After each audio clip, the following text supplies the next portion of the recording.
जय हिंद बच्चों। तो इस लेक्चर में आप सभी लोग का बहुत बहुत स्वागत है। तो प्यारे बच्चों, इस वीडियो में हम लोग नया चैप्टर 8 शुरू करने जा रहे हैं।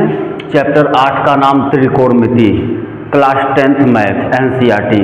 ठीक है ना, नया चैप्टर है, बिल्कुल नया नियम, नया चैप्टर। तो इसके पहले तो भाई हम लोग पूरा चैप्टर 1 से चैप्टर 7 तक पूरा फुल फिल सब कंप्लीट कर चुके हैं, बिल्कुल विस्तार से एकदम। ठीक है, आप लोग जाकर पीछे वीडियो में सब देख सकते हैं, समझ सकते हैं। इस वीडियो में हम लोग चैप्टर 8 शुरू करेंगे और बिल्कुल ही नया चैप्टर आप लोगों के लिए, तो बिल्कुल ही नया। क्लास 10 से इस गणित की स्टार्टिंग होती है, 9th तक तो है ही नहीं ये गणित। ठीक है ना, 10 से क्लास 10 से ही आप स्टार्टिंग होता है इस गणित का। तो मतलब देख लें जी, बिल्कुल ही नया नियम। ठीक है ना, नया चैप्टर, नया नियम, बिल्कुल ही जो 9th तक था ही नहीं, अब स्टार्टिंग क्लास 10 से हो रहा है। तो भाई स्टार्टिंग हो रहा है तो मतलब जो भी बताया जाएगा एकदम उसे याद कर डालना है, बहुत ध्यान से सुनना है, समझना है, क्योंकि ये बिल्कुल ही नया चीज़ है एकदम आप लोगों के लिए। ठीक है ना, तो सबसे पहले जो है इस वीडियो में हम लोग त्रिकोणमिति के बारे में जो है बेसिक के बारे में जानकारी प्राप्त करेंगे। कुछ सूत्र फार्मूला हम लोग देखेंगे, मतलब यही सब चलेगा इस वीडियो में। ठीक है ना, तो भाई चैप्टर 8 का नाम है त्रिकोणमिति। तो त्रिकोणमिति का जी देखो पहले अब मतलब क्या होता है त्रिकोणमिति। इसका पहले जो है शाब्दिक अर्थ हम लोग देख लें कि त्रिकोणमिति का जो है अर्थ क्या होता है। ठीक, तो सबसे पहले हम लोग त्रिकोणमिति का शाब्दिक अर्थ देख लें क्या होता है। ठीक, उसके बाद फिर आगे हम लोग बढ़ रहे हैं और इसके बारे में जो है बेसिक जानकारी प्राप्त करेंगे। ठीक है, इसके बारे में जो है आप लोगों को परिचय करवाया जाएगा अभी। तो देख लें सबसे पहले तो ये त्रिकोणमिति का जो है शाब्दिक अर्थ देख लिया जाए क्या होता है। तो त्रिकोणमिति, ठीक है ना, इसमें 3 शब्द है त्रिकोणमिति। देखो जी, उसके बाद कोण, उसके बाद मिति। ये देखो जी, यहाँ पर ये 3 शब्दों से मिलकर बना हुआ है त्रिकोणमिति, 3 शब्दों से मिलकर। ठीक, अब देखो जी, त्रि का मतलब होता है 3, कोण का मतलब तो कोण ही है, एंगल। ठीक है ना, और मिति माने होता है मापना। तो देख लो जी, त्रिकोणमिति का शाब्दिक अर्थ निकल कर आया है 3 कोण मापना। ठीक है ना, 3 कोण मापना, ये त्रिकोणमिति का शाब्दिक अर्थ है। यानी कि 3 कोण मापना, अर्थात 3 कोण मापने वाली बात जो है एक त्रिभुज में ही हम करते हैं। ठीक है ना, एक त्रिभुज में ही 3 कोण मापा जाता है। देख लें जी, चतुर्भुज अगर है तो भाई उसमें 4 कोण होगा, पंचभुज है तो 5 कोण होगा। तो ये जो चैप्टर है त्रिकोणमिति, ये तब पता ये चल रहा है कि त्रिभुज पर ही आधारित है भाई, कोण मापना और 3 कोण मापना। तो यानी 3 कोण एक त्रिभुज में ही होता है। ठीक है ना, चलो जी, तो यानी कि कोण से संबंधित है ये चैप्टर, कोणों से संबंधित है और 3 कोण है। तो भाई अब देखो जी, 3 कोण मतलब कि एक त्रिभुज में ही 3 कोण होता है। ठीक, अब त्रिभुज भी कई प्रकार के होते हैं, बताया गया था आप लोगों को चैप्टर 6 में ही ये प्रकार, सारे प्रकार बताए गए थे। जो है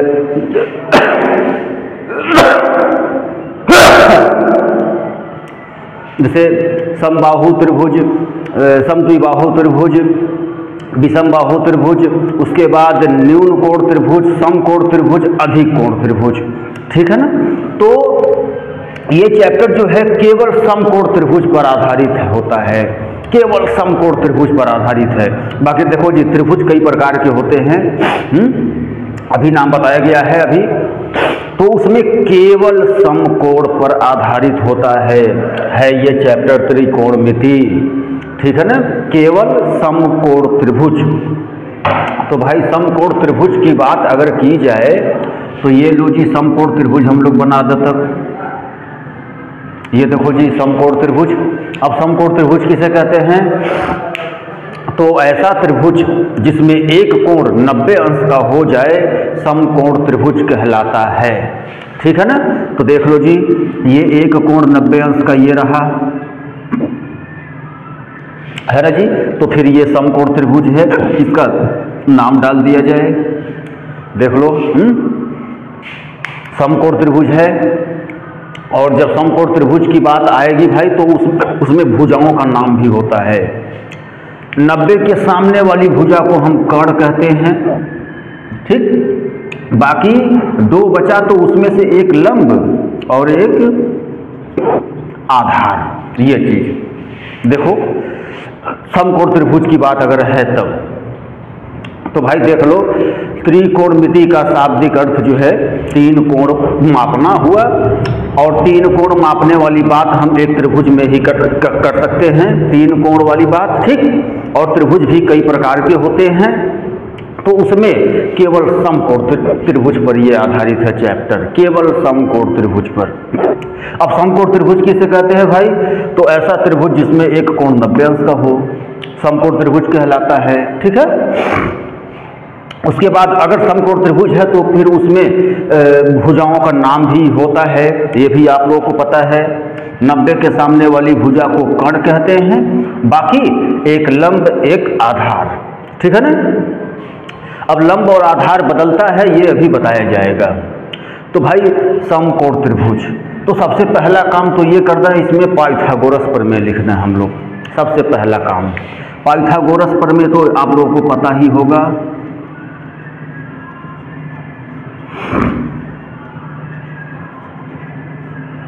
पाइथागोरस प्रमेय क्या है भाई?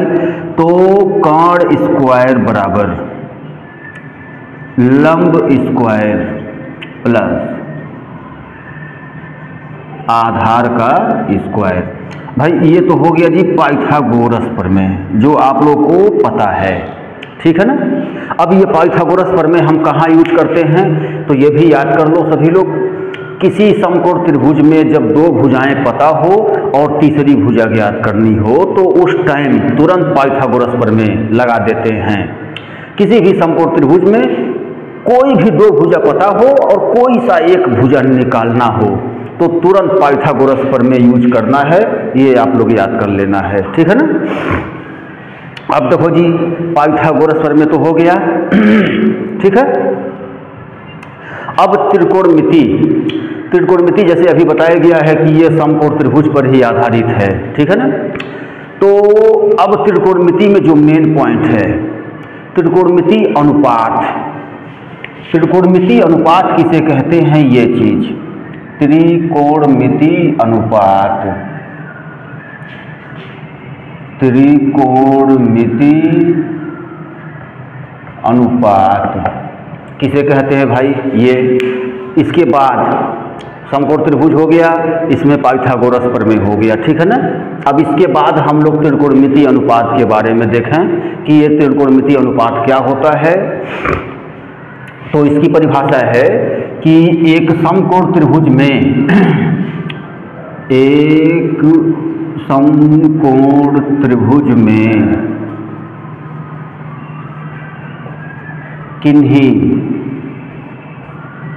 किन्हीं दो भुजाओं के अनुपात को त्रिकोणमिति अनुपात कहते हैं।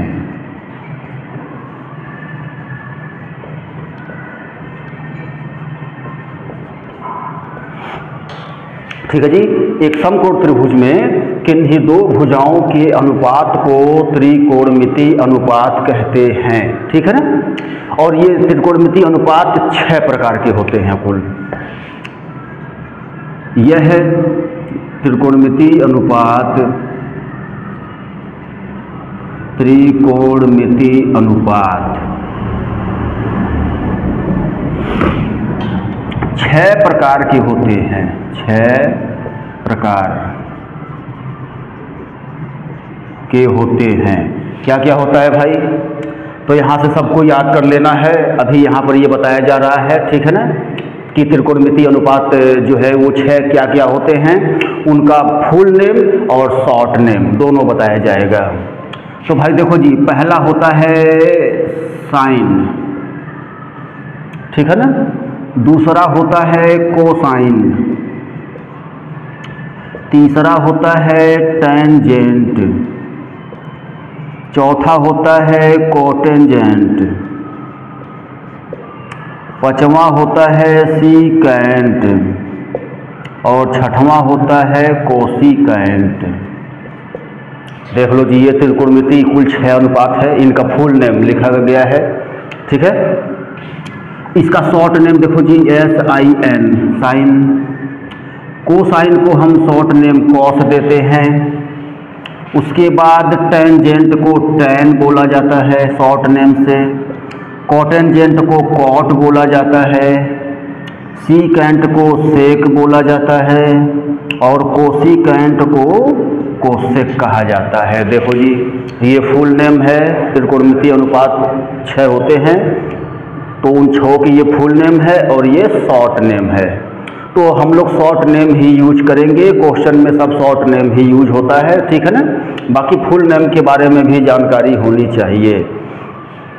तो देख लो जी, ये फुल नेम और इनका ये शॉर्ट नेम, ठीक है ना। और इसी 6 अनुपात त्रिकोणमितीय अनुपात पर पूरा त्रिकोणमिति आधारित है, इसी 6 अनुपात पर, ठीक है ना। देख लो, पूरा त्रिकोणमिति इसी 6 अनुपात पर ही आधारित है। अब देखो जी, ये जैसे कोण वाली बात है, यहाँ पर 3 कोण मापना, भाई त्रिकोणमिति का यही अर्थ ही हुआ, 3 कोण मापना। तो कोण वाली बात तो है ही इसमें। अब देखो जी, एक चीज और, यहाँ पर जैसे 90 से तो मतलब नहीं होता है, 90 का ये काम है केवल कि हाँ भाई यह समकोण त्रिभुज है और उसमें जो है कर्ण क्या हुआ, उसमें कर्ण लंब आधार क्या क्या होगा, ठीक है ना।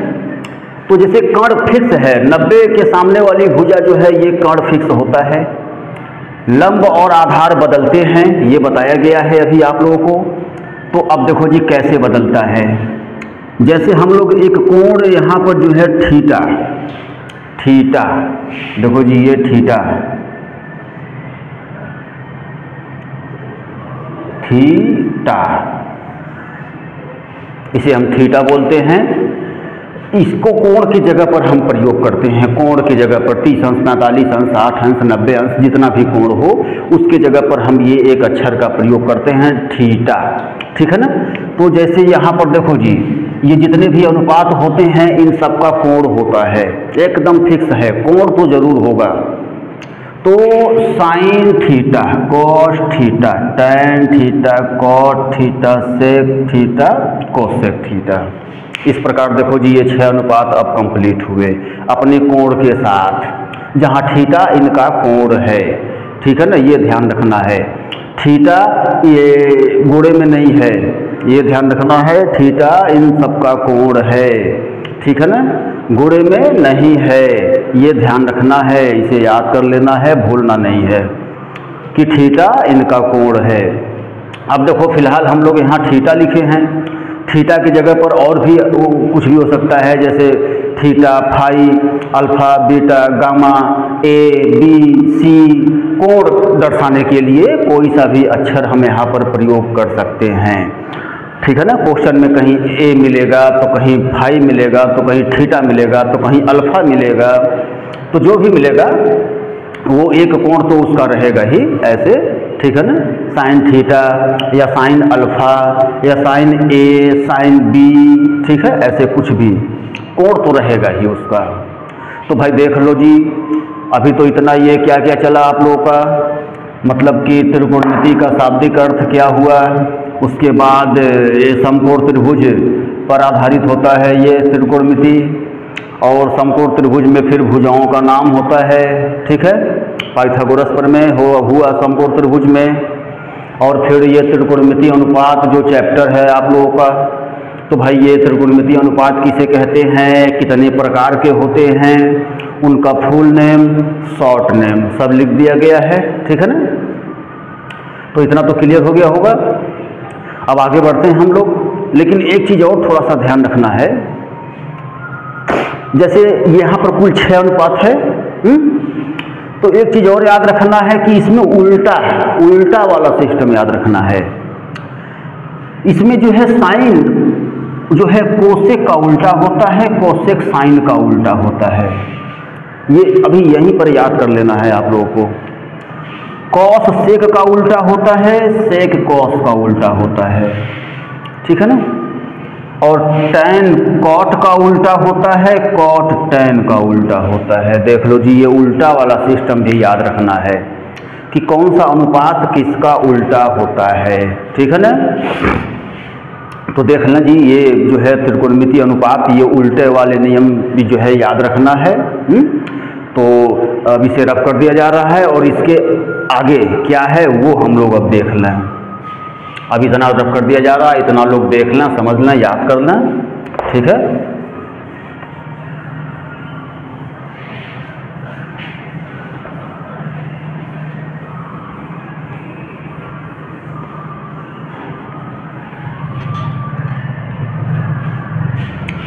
चलो जी, अब आ जाएं हम लोग थोड़ा सूत्र लिखें। अब सूत्र के बारे में देखा जाए तो एक समकोण त्रिभुज में सबसे पहले तो देखो जी, एक समकोण त्रिभुज में ही अभी ये 90 अंश है, ये ध्यान रखना है। ये ए है, ये बी है, ये सी है, ठीक है।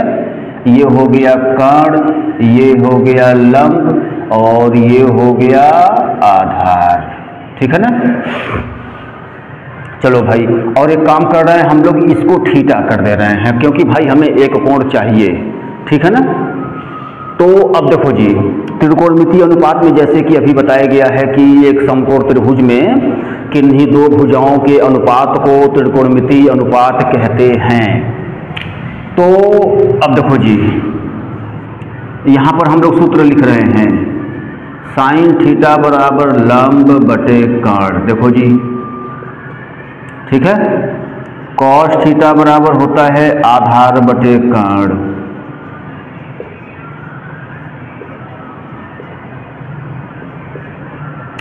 और उसके बाद टैन थीटा बराबर होता है लंब बटे आधार।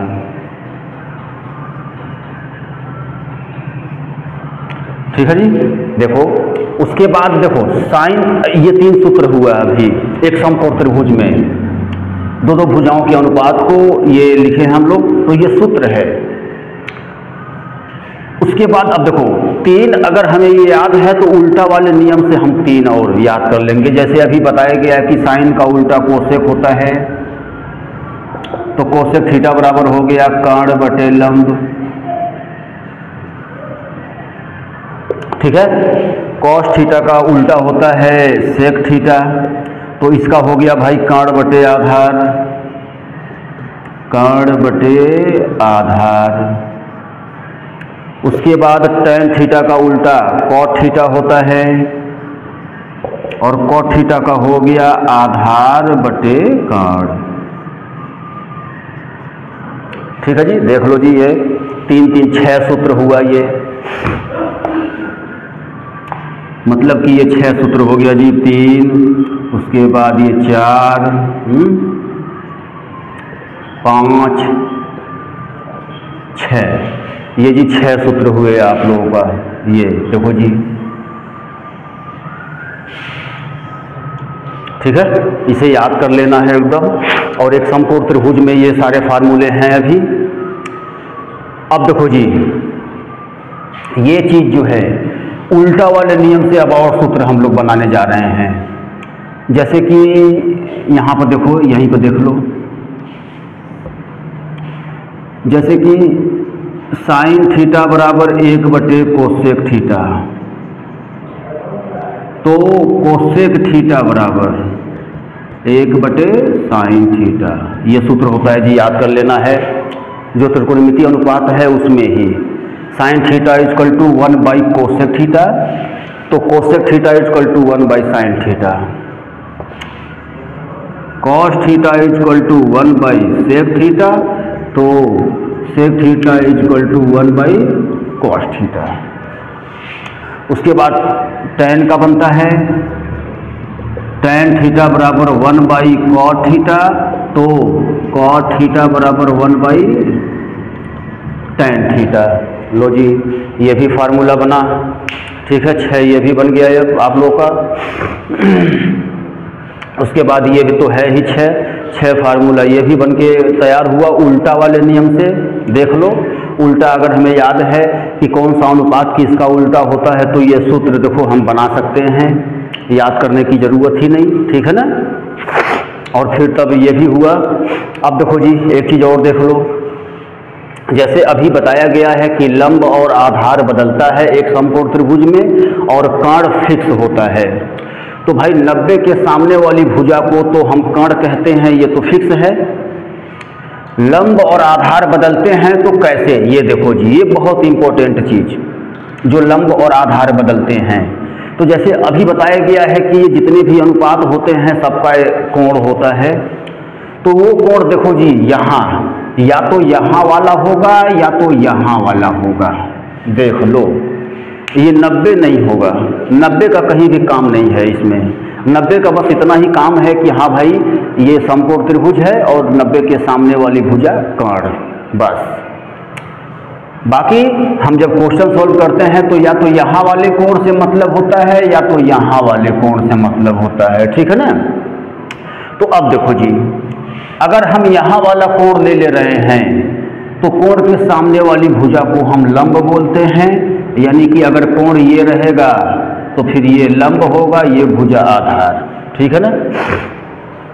अगर हम कोण इसे ले रहे हैं, मान लो जैसे थीटा यहाँ न लिख के थीटा हम यहाँ लिख दे रहे हैं, तब तो भाई कोण यहाँ पर हो गया और तब लंब और आधार बदल गए। कोण के सामने वाली भुजा लंब, अब बाकी तब ये आधार हो गया, ठीक है। तो एक समकोण त्रिभुज में लंब और आधार बदलते हैं, कर्ण फिक्स होता है, कर्ण नहीं बदलता है।